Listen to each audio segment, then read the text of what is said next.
Hello भाई, मेरा नाम सनकी चौहान है। अगर मेरी नई वीडियो देखना चाहते हैं तो सब्सक्राइब और बेल आइकन दबाना ना भूलें।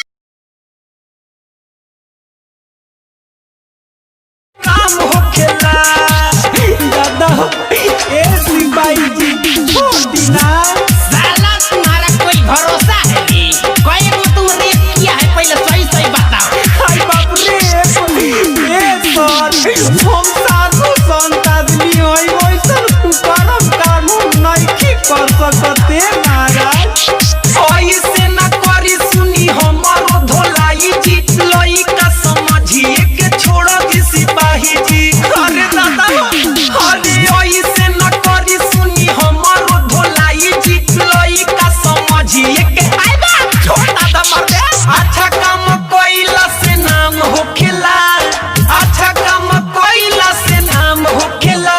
हमरा मठिया में घोटिया न काम होखेला, हमरा मठिया में घोटिया न काम होखेला।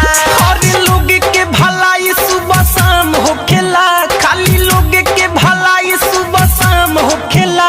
हमरा मठिया में घोटिया न काम